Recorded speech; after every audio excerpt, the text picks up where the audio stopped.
One of the biggest questions I get from my readers is, can you daily drive a used Aston Martin?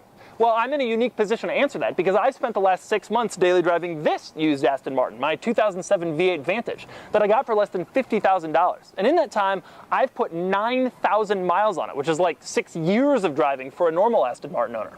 So can you daily drive it? Here's what you need to know. And for more information, click the link below to check out my column on autotrader.com/oversteer. Of course, one of the things people really want to know when they're talking about daily driving a car is whether you can commute in it.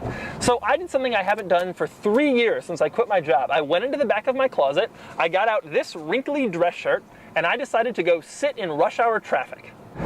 Here is the answer to this question. This car is not the best commuter for 2 reasons. One is personal preference. I hate being in such a low car when I'm sitting in traffic.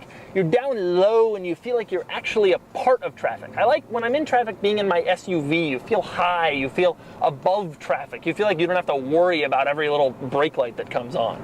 The other problem, this car's clutch is not at all smooth. In fact, it's incredibly heavy. In fact, I would say that the biggest difference between this car and the 911 is the clutch and shifter action. In the 911, the clutch is butter smooth. In this car, it is pretty hard to push down. Another issue, visibility could be better. The mirrors are really tiny. The rear deck is really high. And the roof is really low, which makes the car feel a little claustrophobic. In other words, it takes some time to really get used to the dimensions of the car. Another big thing people are implying when they ask if you can daily drive a car is whether you can take it to Home Depot. So I decided to take it to Home Depot. Okay, what we're looking for is big stuff. It's cheap. This is good. This is only $7.87. We should get one of these, don't you think? What about like this kind of stuff? Is this stuff cheap? $11.47 each? That's a deal. I don't even know what this is, but anytime you can get something this big for $11.47. This is $37? That's insane. No one would pay that for that little amount of thing. What is this? Electric water heater, $500. That's strong. That's not big enough to justify $500. If I'm gonna spend $500, I want it to be a real honker. Do you think I can fit this in the car? You think you can lift it up? All right, here's what we got. Now, can it fit in the Aston?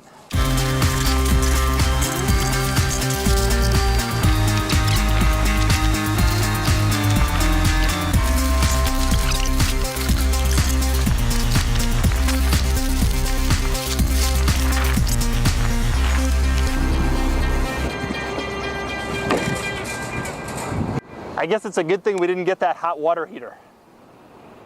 The truth is that the Aston actually has a fairly big trunk, way bigger than what you'd get in a 911. And if you run out of trunk space, there's a handy little storage shelf behind the seats for some extra room.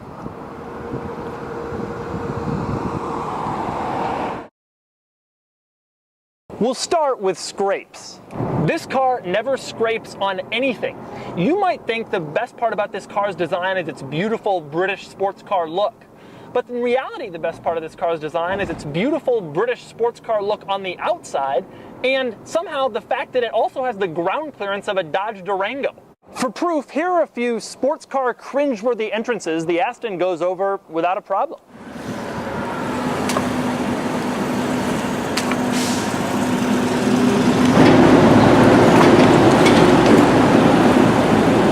I also don't really think about dents. This used to be a huge problem when I had my Ferrari. When I had my Ferrari, I would park way away from everybody else, and then I'd walk outside and somebody parked near me, and I would run over as fast as I could and freak out until I could be sure that there wasn't a single dent on my pristine sports car. With the Aston, I've now hit 50,000 miles, which means that I think this car is worth under $40,000, which is what a Ford Explorer costs. And that means I don't freak out every time I come out and find myself parked next to a Kia Sportage and an old Chevy Impala.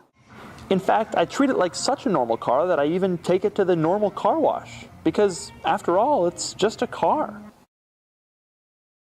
And then there are the other costs. If you're driving it every day, gas mileage will be the most obvious. On the city, you get about 13 miles per gallon, and on the highway, you get about 20. Annual services run about $1,400, and every few years, it's over $2,000. But that's really the only way that this car is more expensive than a 911. Everything else, tires, brakes, insurance, are about in line.